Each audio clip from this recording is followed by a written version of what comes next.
অনলাইনে আবেদন শুরু হয়েছে আজ 3 জুন থেকে এবং এই ভিডিওতে আমরা সম্পূর্ণ ফর্ম ফিল আপ প্রসেস দেখাবো। একটা ফর্মে হাইয়েস্ট 10 জন ফ্যামিলি মেম্বারকে অ্যাড করা যাচ্ছে এবং যদি চাই যে একের বেশি প্রার্থী আবেদন করবে তাহলে একটা ফর্ম ফিল আপ করলেই পরিবারের সমস্ত সদস্যদের আবেদন করা হয়ে যাবে। অর্থাৎ একটা অনলাইন ফর্মে তুমি সর্বোচ্চ 8, 9, 10 জনের নামেও অন্নপূর্ণা ভান্ডার প্রকল্পে আবেদন করতে পারো। হ্যাঁ, একটা ফর্মে। অনলাইনে আবেদন করার পোর্টাল হলো socialregistry.wb.gov.in। এইখানে অনলাইনে আবেদন করার জন্য citizen family login public access, এটা হচ্ছে সাধারণ মানুষদের জন্য। ডিপার্টমেন্ট অফিসার লগইন হচ্ছে যারা সরকারি আধিকারিক তাদের জন্য। তাহলে আমরা যদি অনলাইনে আবেদন করতে চাই আমাদেরকে এখানে এই অ্যাক্সেস সিটিজেন পোর্টাল এই অপশনে ক্লিক করতে হবে। এরপরে এই যে অ্যাপ্লিক্যান্ট লগইন করার পোর্টাল ওপেন হলো, প্রথমে এখানে আপনার জেলা নির্বাচন করতে হবে। আমি নর্থ 24 পরগনা থেকে বিলং করি, আমি আমার ডিস্ট্রিক্ট চুজ করব। তারপর এখানে 10 সংখ্যার মোবাইল নাম্বার দেবে। এইখানে যে মোবাইল নাম্বার দেবে সেটা হেড অফ দ্য ফ্যামিলির মোবাইল নাম্বার দেওয়ার চেষ্টা করলেও হবে, আবেদনকারীর মোবাইল নাম্বার দিলেও হবে, কিন্তু মোবাইল নাম্বারের সঙ্গে যেন আধার কার্ড লিঙ্ক থাকে। তারপরে এই ক্যাপচা কোডটা দেখে দেখে এখানে বসাবেন। ক্যাপচা যদি বুঝতে না পারেন এখান থেকে আপনি রিফ্রেশ করতে পারেন। ক্যাপচা বসানোর পরে রিকোয়েস্ট ওটিপি এই অপশনে ক্লিক করবেন। এরপর আপনি যে ফোন নাম্বার দিয়েছেন সেই ফোন নাম্বার একটা ওটিপি সেন্ড করবে 6 সংখ্যার, সেই ওটিপিটা এখানে বসাবেন। তারপরে ভেরিফাই অ্যান্ড কন্টিনিউ এই অপশনে ক্লিক করবেন। ক্লিক করলে দেখুন এই যে টোটাল ফর্ম ওপেন হলো, এই ফর্মটা ফিল আপ করতে হবে। দেখুন ডাটা কালেক্টর অন্নপূর্ণা যোজনা, এইখানে প্রথমে বেসিক ইনফরমেশন দিতে হবে, যেখানে আপনার হেড অফ দ্য ফ্যামিলির নাম, ভোটার কার্ডের ডিটেল, মানে যেগুলো আপনি অফলাইনে ফিল আপ করেছিলেন সেগুলোই ফিল আপ করতে হবে। এখানে রেশন কার্ড এবং ফুড সাবসিডি পাওয়ার তথ্য, তারপরে আপনার সম্পত্তির পরিমাণ অ্যাসেট এখানে ফিল আপ করতে হবে। এবার আপনার ইনকাম এবং পেশা ফিল আপ করতে হবে। তারপর আপনার ডকুমেন্ট এখানে আপলোড করতে হচ্ছে। এরপরে সরকারি স্কিম পান কিনা, সেখান থেকে নাম প্রত্যাহার করতে চান কিনা সেই অপশনটা, এবং সবশেষে ফ্যামিলি আইডেন্টিটি। তাহলে এটা হচ্ছে টোটাল ফর্ম, যেটা অফলাইনে আছে সেটাই অনলাইনে করতে হবে। এখানে আপনি ফর্মের 3টে ভার্সন পাবেন, ইংলিশে পেয়ে যাবেন, এখানে আপনি হিন্দি ভাষায় পেয়ে যাবেন এবং এখানে আপনি বাংলা ভাষাতেও পেয়ে যাবেন। তাহলে আপনার যে ভাষায় ফর্ম ফিল আপের প্রয়োজন সেই ভাষায় করবেন। এখানে ইংলিশের পাশাপাশি এখানে কিন্তু বাংলাতেও দেওয়া আছে। তো প্রথমে আমরা বেসিক ইনফরমেশনে হেড অফ দ্য ফ্যামিলি দেখব। প্রথমে এখানে বলা আছে নেম অ্যাজ পার আধার আর অফিসিয়াল আইডি, অর্থাৎ আধার কার্ড বা অন্যান্য যে কোনো অফিসিয়াল আইডি অনুযায়ী বাড়ির যে প্রধান তার নাম এখানে বসাতে হবে, নাম ও পদবি। তো আমি এখানে নাম ও পদবি বসিয়ে দিলাম বাড়ির যে প্রধান, ঠিক আছে, হেড অফ দ্য ফ্যামিলি। এবার হেড অফ দ্য ফ্যামিলির জন্ম তারিখ, তো আমি এখান থেকে তার জন্ম তারিখ এই অপশনে ক্লিক করবেন। ক্লিক করে ক্যালেন্ডার চুজ হবে। এখান থেকে আপনি সাল চুজ করবেন, স্ক্রল করে উপরে আসবেন। এখান থেকে কিন্তু আপনাকে প্রথমে সাল চুজ করতে হবে, তারপরে মান্থ চুজ করতে হবে, তারপরে ডে চুজ করতে হবে। তাহলে 6/2/1996 মানে 6 ফেব্রুয়ারি 1996 জন্ম তারিখ। প্রথমে ডেট, তারপরে মান্থ, তারপরে ইয়ার। এবার হেড অফ দ্য ফ্যামিলির জেন্ডার কি, সে পুরুষ, মহিলা নাকি অন্যান্য। তো আমি এখানে পুরুষ রেখেছি, তাই পুরুষ অপশনে ক্লিক করব। এবার সোশ্যাল ক্যাটাগরি, এখান থেকে তার কাস্ট কি, SC ST OBC সেই ক্যাটাগরিটা চুজ করতে হবে। তারপরে কন্ট্যাক্ট নাম্বার, এখানে বলা আছে Aadhaar link mobile number. Head of the ফ্যামিলির ফোন নাম্বার দিতে হবে, যেই ফোন নাম্বারে আধার কার্ডের সঙ্গে যুক্ত করা, তো সেই ফোন নাম্বার দেবেন। এরপরে ভোটার কার্ড ডিটেইল, যে হেড অফ দ্য ফ্যামিলি তার ভোটারের নাম্বার, ভোটার কার্ডের নাম্বার, এপিক নাম্বার। অ্যাসেম্বল বা কনস্টিটিউশি, এখান থেকে সার্চ করার অপশন আছে। যেমন নর্থ 24 পরগনার যতগুলো এখানে অ্যাসেম্বলি কনস্টিটিউশন আছে, বিধানসভা ক্ষেত্র আছে, সেগুলো চলে আসলো, কারণ আমি নর্থ 24 পরগনাতে অ্যাপ্লিকেশন করেছিলাম। এবার এখান থেকে আমি হাবড়া সার্চ করে দেখি, তো এখানে দেখুন হাবড়া 100 চলে আসে, ঠিক আছে। তাহলে হাবড়া 100। এবার হাবড়া 100 হচ্ছে আমার অ্যাসেম্বলি কনস্টিটিউন্সি, মানে বিধানসভা ক্ষেত্র। এবার পার্ট নাম্বার, অংশ নাম্বার কত, তো আমার অংশ নাম্বার মনে করুন 85, এই 85 দিলাম। তাহলে ভোটার কার্ড ডিটেল হয়ে গেছে। এইবার যে হেড অফ দ্য ফ্যামিলি তার তথ্য দিয়েছি, তাহলে এখানে সমস্ত কিছু হেড অফ দ্য ফ্যামিলির তথ্য হবে। এবার এখানে যে পরিবারের প্রধান যাকে রাখবেন তার আধার নাম্বার, তারপরে পরিবারের প্রধান যাকে রাখবেন তার এখানে ব্যাংকের তথ্য দিতে হবে। প্রথমত IFSC কোড, তো আমি একটা জাস্ট সার্চ করে দেখাচ্ছি। দেখুন আমি যখন এখানে IFSC কোড সার্চ করলাম তখন IFSC কোড অনুযায়ী ব্যাংকের নাম অটোমেটিক্যালি নিয়ে নিল। তাহলে এটাই হচ্ছে আমার IFSC কোড, এবং IFSC কোড বসালে আপনার ব্রাঞ্চের অ্যাড্রেসও এখানে দেখিয়ে দেবে। তো অবশ্যই এটা ঠিকঠাক দেবেন। এবার অ্যাকাউন্ট নাম্বার দেবেন, যেই অ্যাকাউন্টে আধার লিঙ্ক করা এবং ডিবিটে লিঙ্ক করা, ঠিক আছে। এটা কিন্তু কার হচ্ছে, দেখুন হেড অফ দ্য ফ্যামিলির তথ্য হচ্ছে, তার অ্যাকাউন্ট নাম্বারটা বসিয়ে দেবেন। আপনি যখন এখানে ভোটার নাম্বারটা বসাবেন, আমি যেমন ভোটার নাম্বার বসিয়েছি, এবার ভোটারের ডকুমেন্ট আপলোড করতে বলছে। ছবি তুলে আপলোড করতে পারেন বা PDF বানিয়ে আপলোড করতে পারেন 50 থেকে 200 কেবির মধ্যে। তাহলে আপনার যে ভোটার কার্ড আছে সেই ভোটার কার্ডের দুপাশের ছবি তুলুন, ফ্রন্ট পেজ এবং ব্যাক সাইড দুপাশের ছবি তুলুন। তারপরে সেটাকে একটা PDF করুন এবং তারপরে সেটাকে এখানে আপলোড করুন। তো ডকুমেন্টগুলো কি করে 50 থেকে 200 কেবির মধ্যে বানাবেন এবং ফ্রন্ট পেজ ব্যাক পেজ একই পেজে কিভাবে আনবেন, এটা নিয়ে পরবর্তীতে আমরা একটা ভিডিও দেবো। তো আমি এখানে আমার ভোটার কার্ডটা আপলোড করে দিচ্ছি। ভোটার কার্ড আপলোড করার পরে যে আধার নাম্বার বসাবেন সেই আধার কার্ডও কিন্তু এখানে 50 থেকে 200 কপির মধ্যে আপলোড করতে হচ্ছে, ছবি তুলে বা PDF ফরম্যাটে। তো আধার কার্ডের ছবিও আপলোড করে দেবেন। এটা আমরা এখনো হেড অফ দ্য ফ্যামিলি তার ডকুমেন্ট আপলোড করছি। এরপরে আপনি ব্যাংক অ্যাকাউন্টের তথ্য ফিল আপ করবেন এবং ব্যাংক অ্যাকাউন্টের পাসবুক, ব্যাংকের যে পাসবুক তার প্রথম পেজের ছবি, যেখানে সমস্ত ডিটেল লেখা থাকে, ছবি দেওয়া থাকে, সেই প্রথম পাতার ছবি তুলে সেটাও কিন্তু আপলোড করতে পারেন, অথবা PDF বানিয়েও আপলোড করতে পারেন 50 থেকে 200 কপির মধ্যে। তাহলে এখানে হেড অফ দ্য ফ্যামিলির ভোটার কার্ড, আধার কার্ড এবং ব্যাংকের পাসবই ছবি তুলে আপলোড করতে হবে। তাহলে পরিবারের যে প্রধান তার যে রেশন কার্ড, সেটাকে ডিজিটাল রেশন কার্ড, আমি এখানে ইয়েস করলাম। তারপরে রেশন কার্ড টাইপ, কোন ধরনের রেশন কার্ড আছে, SPHH রেশন কার্ড আছে। এইবার রেশন কার্ডের নাম্বারটা এখানে লিখে দিন। রেশন কার্ডের নাম্বার লেখার পরে সেই রেশন কার্ডের ছবিটা বা পিডিএফটা এখানে আপলোড করতে হবে। এবার আপনি কি মাসিক রেশন তুলছেন? তো যদি তুলে থাকেন ইয়েস করবেন, আদারওয়াইজ এখানে নো অপশনে ক্লিক করবেন, তারপরে নেক্সট অপশনে ক্লিক করবেন। এইবার পরিবারের যে প্রধান তার নামে কি 3 বা তার বেশি পাকা ঘর আছে কিনা, ভালো করে বুঝবেন, 3টের বেশি পাকা ঘর আছে কিনা। এখানে একটা কথা মাথায় রাখবেন, যেগুলো যে রেড কালার স্টার মার্ক সেগুলো ফিল আপ করলেই হবে, সেগুলোই বাধ্যতামূলক। বাদ বাকি যেগুলো, যেমন এটাতে রেড কালার স্টার মার্ক নেই, এটাতে না ফিল আপ করলেও হবে। তো আমি এখানে ফিল আপ করছি নো। এবার বলা আছে weather your family ওনস any land, অর্থাৎ আপনার পরিবারে কোনো জমি আছে কিনা, পরিবারের জমির মালিকানা। তো ইয়েস করলাম। এবং size of total land holding, অর্থাৎ সমস্ত ফ্যামিলি মেম্বারদের জমির পরিমাণ কত, শতকে বা ডিসিমেলে। আমি এখানে 3 শতক লিখলাম। এইবার জমির যে ডকুমেন্ট সেটা আপলোড করতে হবে। এখানে কি ডকুমেন্ট বলা হয়েছে? নিবন্ধন রেকর্ড, আরওআর আপডেটের তারিখ সহ সর্বশেষ আরওআর ভূমি রেকর্ডের মিউটেশন কপি, এই দুটো ডকুমেন্ট এখানে আপলোড করতে হবে। এটাও ছবি তুলে বা পিডিএফ এ 50 থেকে 200 কপির মধ্যে। এইবার আপনার গাড়ি আছে কিনা, কি গাড়ি বলা আছে? আপনার গাড়ি মানে 4 চাকার গাড়ি বা 4 চাকার জিপ বা এখানে ট্রাক্টর থাকলে এখানে আপনাকে ইয়েস করবেন। বাদ বাকি এই 3টে জিনিস ছাড়া অন্য কিছু থাকলে এখানে নো থাকলেই অসুবিধা নেই।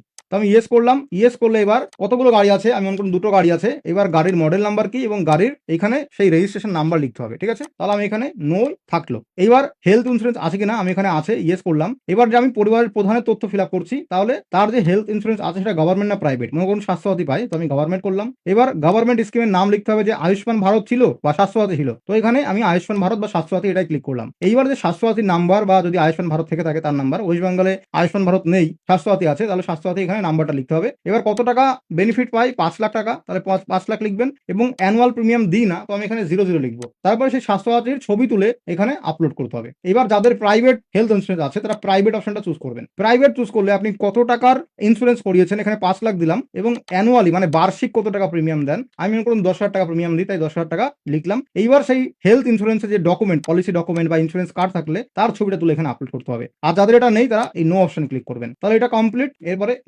নেক্সটেও আমরা দেখবো যে হেড অফ দ্য ফ্যামিলি যাকে রেখেছি সে প্রফেশনাল ট্যাক্স দেয় কিনা। তো দেয় না, যদি দিয়ে থাকে তাহলে ইয়েস করবেন, আদারওয়াইজ নো করবেন। এবার আপনার প্যান কার্ড আছে কিনা, কার? হেড অফ দ্য ফ্যামিলির। অবশ্যই প্যান কার্ড আছে, ইয়েস করলাম। এখানে প্যান কার্ডে কি নাম আছে সেই নামটা দিতে হবে। অনেকের আধার কার্ড প্যান কার্ডে নাম মিসপ্যাচ আছে, তাহলে প্যান কার্ডে যদি নাম অন্য থাকে, আধার কার্ডের মতো নেই, তাহলে এখানে প্যান কার্ডের নাম্বারটা, যে নামটা, সেই নামটা বসাবেন এবং প্যান নাম্বার বসাবেন। তো আমি এখানে নোতে সিলেক্ট করছি। এবার বলা আছে যে হেড অফ দ্য ফ্যামিলি সে কি কাজ করে, সে গভর্নমেন্ট সেক্টরে কাজ করে নাকি সে ফর্মাল সেক্টরে কাজ করে, মানে সেলফ এমপ্লয়েড, নিজের কোনো বিজনেস আছে, কোনো মালিক, কোনো কিছু, কোনো এন্টারপ্রেনিউর। এরপরে সে ইনফর্মাল সেক্টরে যেমন আর্টিসিয়ান, ক্রাফটসম্যান, ফার্মার, চাষি কিনা, বা আনএমপ্লয়েড কিনা, বা স্যালারিড কিনা, পার্ট টাইম জব করে কিনা, তাহলে যেটা আছে সেটা ঠিকমার করবেন। এখানে দেখবেন একের বেশি সিলেক্ট করা যাচ্ছে, অর্থাৎ একই সঙ্গে কেউ দুটো কাজ করতে পারে। সেক্ষেত্রে আমি আনএমপ্লয়েড চুজ করবো। আনএমপ্লয়েড চুজ করলে কোনো ডকুমেন্ট আপলোড করতে হচ্ছে না। আদারে চুজ করলেও ডকুমেন্ট আপলোড করতে হবে। মাইগ্রেন্ট লেবার চুজ করলেও আপনার ডকুমেন্ট আপলোড করতে হবে। পার্ট টাইম জব মানে যা করেন এই আনএমপ্লয়েড বাদে, আর এখানে বাদ বাকি যেগুলো আছে সেগুলোতে কিন্তু আপনাকে ডকুমেন্ট আপলোড করতে হচ্ছে। তবে এটা অপশনাল। ক্যান চুজ মাল্টিপল, মানে একের বেশি কাজ যেহেতু অনেক লোকে করে, মানে একসঙ্গে কেউ দুটো কাজ করে, তাহলে দুটো অপশনে চুজ করবে।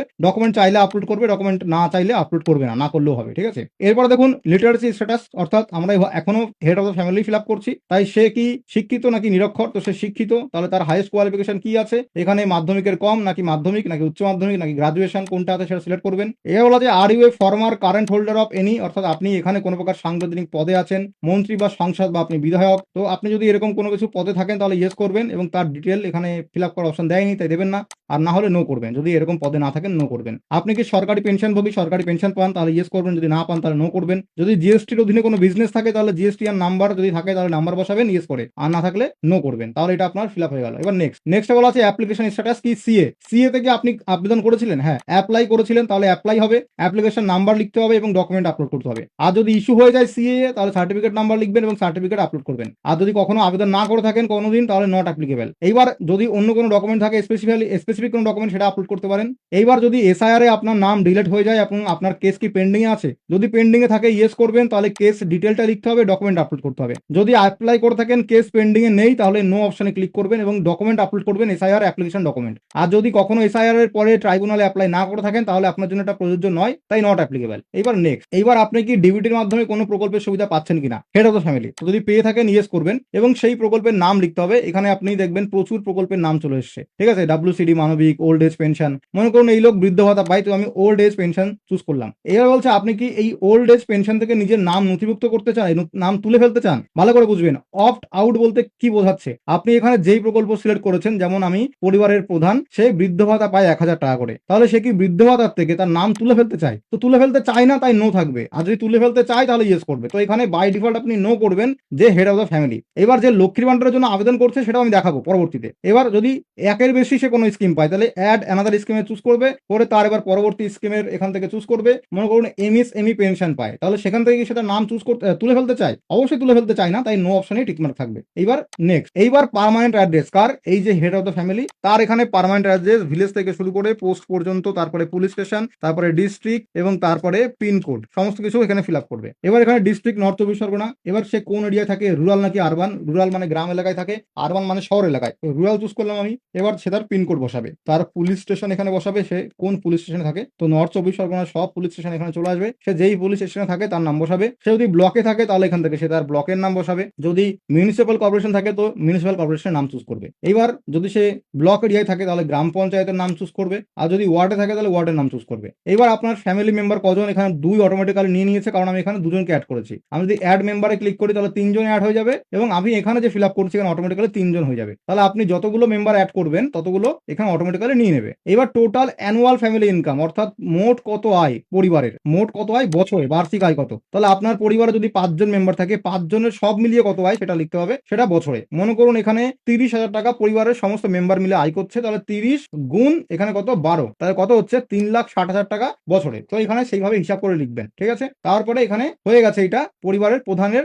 এখানে হয়ে গেছে এটা ফিল আপ। তারপরে সেভ ড্রাফটে ক্লিক করুন। ক্লিক করলে এটা সেভ হয়ে থাকলো। কার সেভ হয়ে থাকলো? এই যে পরিবারের প্রধানের। এবার আমরা মেম্বার 2 এ যাব। এখানে দেখুন আমার পরিবারের প্রধানের সমস্ত তথ্য ফিল আপ হয়ে গেছে। এইবার আমি মেম্বার 2 তার তথ্য ফিল আপ করবো। তাহলে মেম্বার 2 আমি যাকে রাখছি সে কি প্রাপ্তবয়স্ক, মানে 18+ সে অ্যাডাল্ট, নাকি সে শিশু? তাহলে মেম্বার 2 আমি যাকে রাখবো সে হচ্ছে অ্যাডাল্ট, তাই আমি অ্যাডাল্টে এখানে টিকমার্ক করবো। এইবার যে মেম্বার 2 তার তথ্য ফিল আপ করতে হবে। এতক্ষণ আমরা হেড অফ দ্য ফ্যামিলি তার ডিটেল ফিল আপ করলাম, তার ডকুমেন্ট আপলোড করলাম। এইবার আমি যতগুলো পরিবারের সদস্যকে রাখবো তার ডিটেল ফিল আপ করবো, তার ডকুমেন্ট আপলোড করবো, ঠিক আছে। এইবার যে মেম্বার 2 আছে সে অ্যাডাল্ট, তার নাম আধার কার্ড অনুযায়ী কি আছে সেটা এখানে আমাকে ফিল আপ করতে হবে। তো আমি অ্যাজ এ এক্সাম্পল এখানে একটা ডিটেল ফিল আপ করলাম। এইবার পরিবারের প্রধানের সঙ্গে তার কি সম্পর্ক? তো এখানে যে মেম্বার 2 আমি যাকে রাখলাম সে মনে করুন আবেদন করবে, তাহলে তার সঙ্গে মানে ফ্যামিলির হেড অফ দ্য ফ্যামিলির সঙ্গে তার সম্পর্ক, সে তার কে? সে তার স্ত্রী। অর্থাৎ আমি মেম্বার 2 যাকে রাখছি তিনি হচ্ছেন হেড অফ দ্য ফ্যামিলির স্ত্রী। তাহলে মেম্বার 2 কে আমি এই হেড অফ দ্য ফ্যামিলির স্ত্রীর নাম দিলাম এবং সম্পর্ক দিলাম স্ত্রী।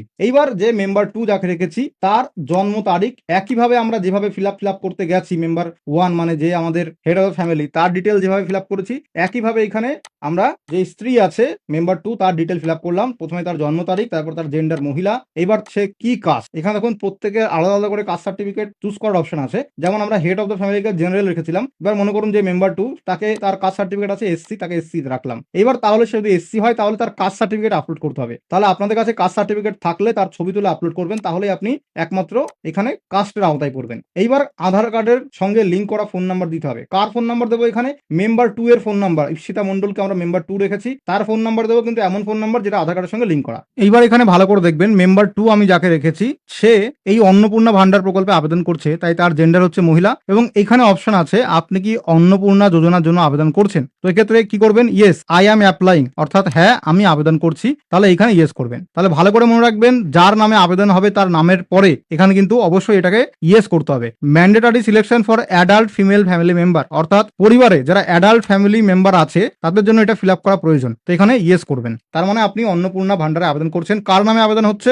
মেম্বার 2 এর নামে বর্তমানে আবেদন হচ্ছে। এখানে দেখুন লেখাও আছে অন্নপূর্ণা যোজনা ভাষা, তাহলে মেম্বার 2 এর নামে আবেদন হচ্ছে। এখানে সে যদি কোনো প্রকল্পের টাকা পায় তার তথ্য দেবেন, আদারওয়াইজ দেওয়ার দরকার নেই। এইবার দেখুন এই একটা যে ফর্ম, সেই ফর্মে এই পরিবারের সমস্ত যোগ্য মহিলারা আবেদন করতে পারেন, অর্থাৎ একের বেশি 2 জন 3 জন 4 জন অন্নপূর্ণা ভান্ডার প্রকল্পে আবেদন করতে পারেন শুধুমাত্র একটা ফর্মে, সেটাও দেখাচ্ছি। দেখুন এখানে অলরেডি মেম্বার 2 আবেদন করেছে অন্নপূর্ণা ভান্ডারে, এবং মেম্বার 3 তে আমরা যাকে রেখেছি সেও কিন্তু আবেদন করতে পারবে। তো আমরা মেম্বার 2 তে অলরেডি আবেদন করেছি, মেম্বার 3 তে দেখুন একটা অপশন এখানে রয়েছে আপনি কি অন্নপূর্ণা যোজনার জন্য আবেদন করছেন। তো এক্ষেত্রে আমরা কি করবো? ইয়েস করবো। তাহলে ইনিও আবেদন করছেন, ইনিও আবেদন করছেন, মানে একই ফর্মে হেড অফ দ্য ফ্যামিলিকে রেখে বাদ বাকি যে সমস্ত এলিজিবল মেম্বার অন্নপূর্ণা ভান্ডারে আবেদন করবেন তাদের এখানে আমরা অন্নপূর্ণা যোজনাতে আবেদন করাতে পারি। একই ফর্মে 2 জন 3 জন আবেদন করতে পারে। এইবার মেম্বার 2 যাকে রেখেছি তার ভোটার নাম্বার, তার আলাদা করে আবার তার বিধানসভা ক্ষেত্র নাম আছে, তার পার্ট নাম্বার আছে এবং তার ভোটার কার্ড এখানে আপলোড করতে হবে। একইভাবে তার আধার নাম্বার দেবো, আধার কার্ড আপলোড করব এবং তার আইএফএসসি কোড দিয়ে ব্যাংকের ডিটেল ফিল আপ করতে হবে। তো এখানে মনে করুন আমি ব্যাংকের যে আইএফএসসি কোড আছে সেটা সার্চ করলেই তার ব্রাঞ্চের নাম চলে আসবে, এটা সিলেক্ট করে নেবো। অটোমেটিক্যালি দেখাবে কোন ব্যাংকের আইএফএসসি কোড এবং তার অ্যাকাউন্ট নাম্বার দেবো। এবার এই অ্যাকাউন্ট নাম্বারে কিন্তু টাকা ঢুকবে, তাহলে এখানে একটা ডিবিটি যুক্ত অ্যাকাউন্ট নাম্বার দেবেন এবং আমরা মেম্বার 2 কে এখানে এই প্রকল্পে আবেদন করব। ঠিক আছে, এবার মনে করুন কেউ চাইছে যে মেম্বার 3 অ্যাড করবে, তার প্রকল্পেও সেও আবেদন করবে, তো দুজনকেই কিন্তু এই একটা ফর্মেই হয়ে যাবে। তো আগে আমি মেম্বার 2 এর যে ডকুমেন্টগুলো সেগুলো আপলোড করে নিই। তাহলে মেম্বার 2 ফিল আপ হয়ে গেছে, এবার মেম্বার 3। তাহলে আমি যেভাবে দেখালাম সেইভাবেই সমস্ত মেম্বারকে এখানে অ্যাড করে নেবেন। আমি হেড অফ দ্য ফ্যামিলিকে অ্যাড করেছি, মেম্বার 2 কে অ্যাড করেছি, এবার মেম্বার 3 কে অ্যাড করব। তাহলে মেম্বার 3 যে আছে সে অ্যাডাল্ট না চাইল্ড, সেও মনে করে অ্যাডাল্ট, তাহলে তাকে আমি অ্যাডাল্টে রাখলাম। একইভাবে তার আধার কার্ড অনুযায়ী মেম্বার 3 নাম, তার সঙ্গে হেড অফ দ্য ফ্যামিলির কি সম্পর্ক, মনে করো সে হচ্ছে তার মেয়ে, পরিবারের প্রধানের মেয়ে, আমি মেম্বার 3 তে অ্যাড করছি। তাহলে তার এখানে জন্ম তারিখ চুজ করতে হবে, তার জেন্ডার মহিলা, এবার তার কাস্ট কি সেই কাস্ট চুজ করব, এবার তার আধারের সঙ্গে লিঙ্ক করা ফোন নাম্বার দেবো এবং মেম্বার 3 তে আমরা যাকে রেখেছি সেও কিন্তু আবেদন করতে পারবে। তো আমরা মেম্বার 2 তে অলরেডি আবেদন করেছি, মেম্বার 3 তে দেখুন একটা অপশন এখানে রয়েছে, আপনি কি অন্নপূর্ণা যোজনার জন্য আবেদন করছেন। তো এক্ষেত্রে আমরা কি করবো, ইয়েস করব। তাহলে ইনিও আবেদন করছেন, ইনিও আবেদন করছেন, মানে একই ফর্মে হেড অফ দ্য ফ্যামিলিকে রেখে তারপর তার ভোটার নাম্বার দেবো, এখান থেকে বিধানসভা ক্ষেত্রের নাম, তারপরে অংশ নাম্বার, তার আধার নাম্বার ফিল আপ করতে হবে এবং ভোটার কার্ড আধার কার্ড আপলোড করতে হবে, তার আইএফএসসি কোড দিয়ে ব্যাংকটা সিলেক্ট করে নিতে হবে এবং তার অ্যাকাউন্ট নাম্বার দিতে হবে, ডিবিটি যুক্ত অ্যাকাউন্ট নাম্বার, এবং এখানে ব্যাংকের যে প্রথম পাতার ছবি সেটাও ছবি তুলে আপলোড করতে হবে। তাহলে আমার এখানে মেম্বার গুলো অ্যাড হয়ে গেল। এইবার এখানে যে নেক্সট অপশন দেখতে পাচ্ছেন এখানে ক্লিক করতে হবে। একইভাবে আমরা হেড অফ দ্য ফ্যামিলির যা যা তথ্য ফিল আপ করতে করতে গেছি এই ডকুমেন্ট ডিটেল গুলো, একইভাবে মেম্বার 2 এরও সেম ডিটেল গুলো ফিল আপ করতে হবে। এবার মেম্বার 2 এর আলাদা করে কোনো হেলথ ইন্স্যুরেন্স আছে কিনা, যদি সে স্বাস্থ্যসাথী পায় তাহলে ইয়েস করবে, তাহলে তার বাবার বা তার স্ত্রীর যে স্বাস্থ্যসাথী কার্ডটা বা স্বামীর যে স্বাস্থ্যসাথী কার্ডটা ছিল সেটাই কিন্তু লিখতে হবে। তো এক্ষেত্রে আমি আপাতত নো করছি, তারপরে নেক্সট। এবার সে প্রফেশনাল ট্যাক্স দেয় কিনা, দেয় না, প্যান কার্ড আছে কিনা, এখানে আছে, তাহলে এখানে প্যান কার্ড অনুযায়ী নাম লিখবে, প্যান কার্ডের নাম্বার লিখবে। তো এখানে আমি জাস্ট দেখানোর জন্য এখন দেখাচ্ছি। এবার সে কি কাজ করে, আনএমপ্লয়েড, সে পড়াশোনা জানে, তার হাইয়েস্ট কোয়ালিফিকেশন আমি ফিল আপ করে নিলাম। এবার সে এই সমস্ত কোনো পদে নেই তাই আমি নো করলাম, সে পেনশন পায় না মেম্বার 2 এবং তার জিএসটি বিজনেস নেই তাই নো করলাম সব কটা। আপনার যেগুলো ইয়েস থাকবে সেগুলো ইয়েস করবেন, সেই অনুযায়ী ফিল আপ করবেন। এবার সে সিএ তে অ্যাপ্লাই করেনি এবং ট্রাইব্যুনালও অ্যাপ্লাই করেনি, তাই বাই ডিফল্ট এটা ঠিক আছে। এবার সে কোনো ডিবিটির মাধ্যমে প্রকল্পের সুবিধা পাচ্ছে কিনা, মনে করুন ইনি লক্ষ্মীর ভান্ডার পেতেন এবং বর্তমানে অন্নপূর্ণা ভান্ডারে আবেদন করছেন, তাহলে এখান থেকে আমাকে কি করতে হবে, লক্ষ্মীর ভান্ডারটা চুজ করতে হবে। তো দেখুন আমি লক্ষ্মীর ভান্ডার চুজ করলাম। এইবার দেখুন এই যে অপশন আউট, এটাকে ইয়েস করতে হবে। কেন, কারণ লক্ষ্মীর ভান্ডার থেকে নাম সরাতে চাইছেন, কেননা তিনি অন্নপূর্ণা ভান্ডার পেতে চান, তাই আমি এখানে ইয়েস করলাম। এবার আমি অন্য একটা স্কিম চুজ করি, মনে করুন সে যুবশ্রী পাচ্ছে, এখানে যুবশ্রী অপশন আছে। এবার সে কি যুবশ্রী থেকে সে নাম সরাতে চাইছে না, তাই এখানে নো থাকবে। ঠিক আছে, এবার এটা আমার ফিল আপ হয়ে গেছে, সেভ ড্রাফট। তাহলে মেম্বার 1 মেম্বার 2 কে আমি অ্যাড করে নিলাম, তাহলে এটা আমার ফিল আপ কিন্তু হয়ে গেছে। এইবার যে ডিক্লারেশন এন্ড কনসেন্ট এই অপশনে ক্লিক করবেন, এইখানে টিক মার্ক করবেন যে ভালো করে বুঝবেন কি বলা আছে। আমি যা যা ফিল আপ করেছি, এখানে যে সমস্ত ডকুমেন্ট ফিল আপ করেছি সমস্ত কিছু সত্য এবং যেখানে প্রযোজ্য আমি সমস্ত সহায়ক নথি প্রদান করেছি, যেখানে যে ডকুমেন্ট চেয়েছে আমি আপলোড করেছি, আমি কোনো কিছু মিথ্যা তথ্য দিইনি। যদি মিথ্যা তথ্য দিয়ে থাকি তাহলে আমার বিরুদ্ধে উপযুক্ত আইনি ব্যবস্থা নিতে পারে, তাহলে মিথ্যে তথ্য দিয়ে ফর্মটা ফিল আপ করবেন না। এইবার সাবমিট অ্যাপ্লিকেশন যদি ক্লিক করেন, দেখুন অ্যাপ্লিকেশন সাবমিটেড, অর্থাৎ আবেদন সফলভাবে জমা হয়েছে। এখানে আবেদন নাম্বারও দিয়ে দিয়েছে, এই নাম্বারটা নোট ডাউন করে রাখবেন। ঠিক আছে, অবশ্যই নোট ডাউন করে রাখবেন। ঠিক আছে, দেখুন এখানে বলা আছে আবেদন নম্বরটি